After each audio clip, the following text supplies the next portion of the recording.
दंडवत प्रणाम. मायबाप हो, आपण विचार प्रकरणातील सूत्राचे अर्थ बघत आहोत. कालपर्यंत आपले 89 सूत्र झाले. पुढचं सूत्र घेऊ आपण. ज्यावेळेस श्रीकृष्ण महाराजानं अर्जुनाला गीता सांगितली, गीताचं ज्ञान सांगितलं, तर तो त्याची शंका वरचीवर तो शंका विचारायला 11 अध्यापर्यंत त्याने शंका विचारल्या आणि मग 11 अध्यापर्यंत त्याची शंका काही मिटल्या नाही. त्यावर श्री चक्रवर्ती स्वामी महाराज म्हणतात, श्रीकृष्ण चक्रवर्ती निरूपिता अर्जुनाची शंका पारुख्याची ना, त्यावेळी अप्रोक्ष बघितले, मग शंका पारुखली. म्हणजे 10व्या अध्यापर्यंत त्याच्या शंका काही झाला तयार नाहीत.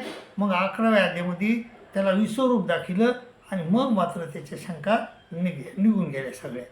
पुढचं काय म्हणतात ते, श्रीकृष्णी शतसहस्रवेद येथे नामेचे वेद.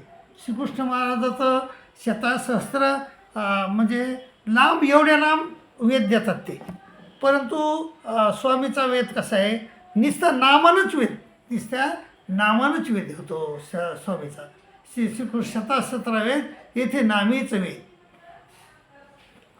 पुन्हा काय म्हणले, ज्याची गती यशोदेशी तेच गती पुतनेशी.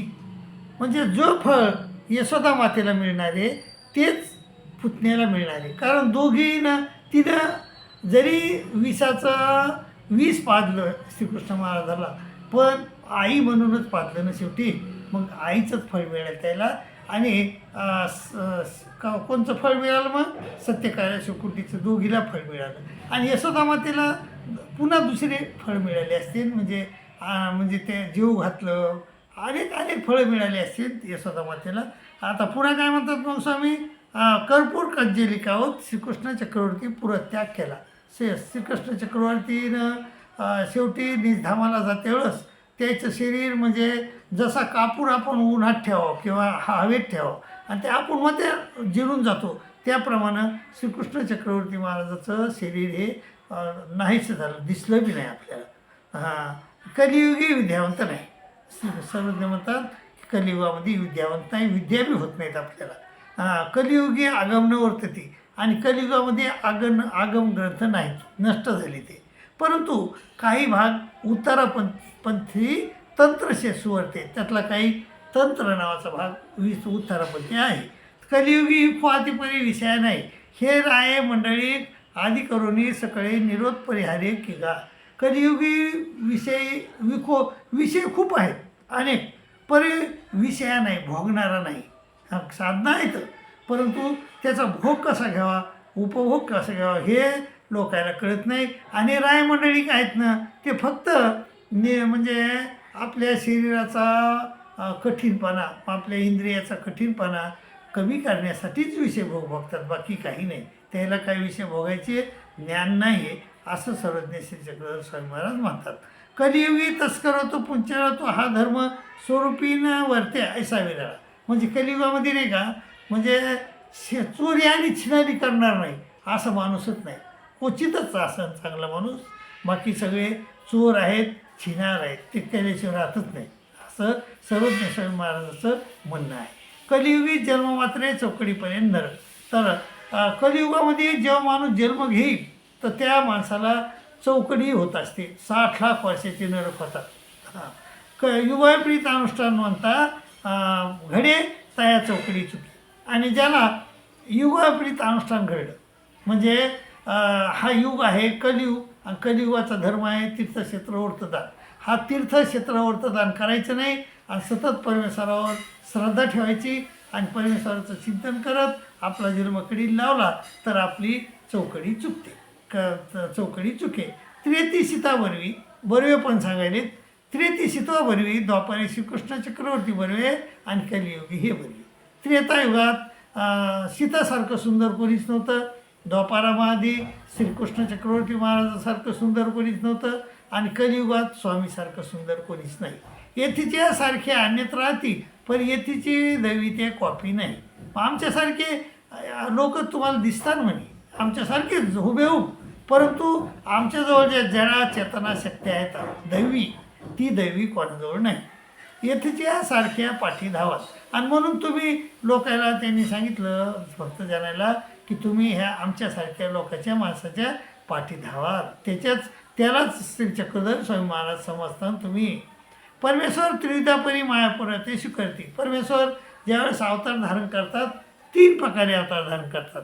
गर्भ स्वीकारते, पतिताते उठिते, का जीवाते दौडीते, असे 3 प्रकारे अवतार धारण करतात. देव कच्छ होती, मच्छी होती, देवामध्ये अवतरती, नरामध्ये अवतरती, तिऱ्यांच्यामध्ये अवतरती. नरामध्ये अवतारला 7 देव, वेडा होय, पिसा होय, मुका होय, परी चालता बोलता देव तो दुर्लभ की का. ते म्हणले देव कच्छ होतात, मच्छे म्हणजे होतात, आणि देवामध्ये अवतारतात, देवतेमध्ये अवतार धारण करतात, आणि नरामध्ये पण अवतारतात, वेडा पिसा मुका मुक्त, तिऱ्यांच्यामध्ये अवतार. नरामध्ये अवतारला 7 देव, वेडा होय, पिसा होय, मुका होय, परी चालता बोलता देव तो दुर्लभ. चालता बोलता देव दुर्लभ आहे. सर्वज्ञ श्री चक्रधर स्वामी महाराजांसारखा जो परमेश्वर अवतार आहे तो दुर्लभ आहे. परमेश्वर सकाळी देहधर्म जीवधर्म स्वीकारते. परमेश्वर जीवाचे ज्यावेळेस अवतार धारण करतात त्यावेळेस जीवाचे देहधर्म आणि जीवधर्म स्वीकारतात. मळमूत्र, शीत उष्ण, भयनिद्रा, सुधा, पिपाशा हे धर्म स्वीकारतात. हां, येथीचे सकाळी ते येथीच्या प्रवृत्ती. आणि सर्वज्ञ म्हणतात आमचा जो काय व्यवहार आहे तो आमच्या प्रवृत्तीने, लोकाच्या प्रवृत्तीने नाही. युगानुरूप परमेश्वर कीर्ती परिकिंचित विलक्षण. प्रत्येक युगायुगामध्ये यथा धर्मस्य ग्लानिर्भवति भारत अभिथानम धर्मस्य तदात्मानं सुजाम्यहम्. प्रत्येक युगामध्ये परमेश्वर अवतरतात, परंतु सारखी नसतात. ते किंचित कमी जास्तपणा असू शकतो. परमेश्वर स्वयं ज्ञानशक्ती स्वीकारते का मायापुरा ते आधी करून स्वीकारते. परमेश्वर जेव्हा अवतार धारण करतात त्यावेळेस ते येते वेळेसच वरूनच अव्यक्तातूनच पर म्हणजे ब्रह्मविद्या, और म्हणजे देवताची विद्या, ह्या 2 शक्त्या धारण करून येतात. किंवा काही परमेश्वर अवतार इथं आल्यानंतर मायापुरा ते आधी करून स्वीकारतात. जसं श्री चक्रपाणी महाराजांना दत्तात्रय महाराजाच्या मायापुराकडून शक्त्या स्वीकारल्या, श्री चक्रपाणी महाराजाकडून गोविंदपूर महाराजांना स्वीकारल्या, आणि गोविंदपूर महाराजाकडून सर्वज्ञ श्री चक्रधर स्वामी महाराजाच्या कडून स्वीकारते. मायापुरा ते आधी करून स्वीकारते. वेदोनी बोध येते का बोधून विद्या. आधी वेद देतात किंवा आधी बोध देतात, कोणचं बी एक देतात आधी. जीवाशी बोध आणि बोधशक्ती ते येथूनच की गा. आणि जीवाला बोध आणि बोधशक्ती परमेश्वराशिवाय कोणी देऊ शकत नाही. अधिकरणा ते अधिकरूने परमेश्वराची उधरती. आणि अधिकरण म्हणजे जसे बोटोबासाला अधिकरण केलं होतं तसं ते अनेक लोकांना अधिकार करतात, साधकांना, आणि त्या साधकाद्वारे म्हणजे वास्तविक बंधुबंधिनीला ते ज्ञान देत असतात. येतं प्रवृत्ती झाली तरी स्तंभ एका ते निमित्त करून उद्धरी. म्हणजे जर आम्हाला वाटलं तर आम्ही त्या नाथोबासा सारख्या स्तंभाला देखील उद्धरू, आणि इथं प्रवृत्ती झाली तरी स्तंभ एका ते निमित्त करून बोली देईल. आणि आम्हाला जर वाटलं तर आम्ही एखाद्या स्तंभाला म्हणजे एखाद्या वैराग्याला न बोलणाऱ्या त्याला बी बोलायला हो. अध्यंती दैव मध्ये पुरुष. अगोदर प्रथम परमेश्वर आपल्याला ज्ञान देतात, आणि ज्ञान दिल्यानंतर मधात आपलं काम आपलं आचरण करणं आपलं काम आहे, आणि शेवटी पुरुषाचं काम आहे, आपलं काम आहे. मधात आपलं काम आहे, आणि शेवटी आद्यंती दैव आणि मध्य पुरुष. आधी अंती देव परमेश्वराचं काम आहे प्रथम आणि शेवटी, आणि मधात मात्र पुरुषाचं काम आहे. योगाची परमेश्वर ज्ञान देते.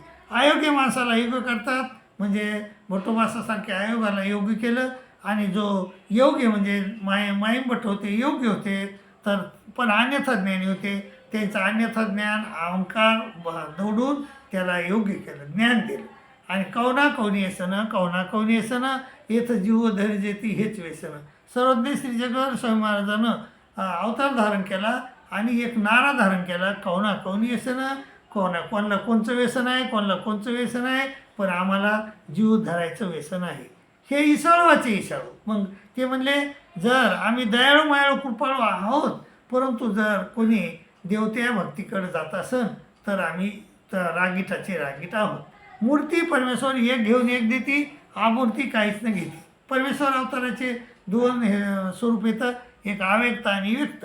तर अव्यक्त स्वरूप म्हणजे तिथं अव्यक्त व्यापार नाही, ते काहीच घेत नाही देत नाही, पण मूर्ती परमेश्वर एक घेऊन एक देते, म्हणजे आपल्याला ग्रहणादान देतात. हां, पण अमूर्ती काहीच देत नाही. दया माया कृपा करुणा हे ईश्वरी चाती, आणि दया माया कृपा करुणा हे जे गुण आहेत ते फक्त परमेश्वराच्या ठिकाणी आहेत, म्हणजे जीवाच्या ठिकाणी नाही, देवतेच्या ठिकाणी नाही, आणि प्रपंचात तर जड आहे त्याच्या ठिकाणी काय असणार आहे ते तर कोणाच्याच ठिकाणी नाही. अन्यत्र राहते ते ईश्वर्याती, ईश्वरी आणि ते अन्यत्र नाही, ईश्वरीचे ते सकळेही नित्य. बघा, म्हणजे देवतेजवळ ज्या स्मृती आहे, देवतेजवळ जी त्याला अन्यत्रच्या जडा बनलेला आहे महावाक्यामध्ये, देवतेजवळ जी स्मृती आहे ती परमेश्वराजवळ बी आहे. आणि परमेश्वराजवळ जी जवळ जे स्वरूपांग आणि शक्तिरूप ज्ञान आहे ते कोणाजवळच नाही. पण देवतेजवळ जेवढी काही स्मृती असेल तेवढी परमेश्वराजवळ आहे. ते पंचप्रकार स्वीकारतात, मायावेश धारण करतात, आणि परमेश्वराचे सगळेही नित्य, म्हणजे परमेश्वराचा नरक जो आहे तो बी नित्य आहे, नित्य नरक, आणि परमेश्वराचं जे फळ आहे ते बी नित्य आहे. यद्गत्वा न निवर्तन्ते तद्धाम परमं मम. माय भाऊ, इथवर आपले आज दृष्टांत हे आपले हे झालेले आहेत सूत्र कुठवर झाले तर 122पर्यंत. आता इथून पुढं आपण पुढचे बघू. पण मायबाप याच्यावर ध्यान द्यावा, लक्ष देऊन ऐका, 2दा 3दा, आणि लक्षात घ्या, आणि आपल्याला सूत्र सगळे समजले पाहिजे या दृष्टीने अभ्यास करा, आणि आपलं भलं करून घ्या अशी मी तुम्हाला नम्र विनंती करेन. आणि दुसरी एक विनंती आहे की जर तुम्ही या चॅनलवर नवीन असाल तर सबस्क्राईब करा, शेअर करा, लाईक करा अशी पण विनंती करतो, आणि तुमची रजा घेतो. दंडोत प्रणाम, दंडोत प्रणाम, दंडोत प्रणाम.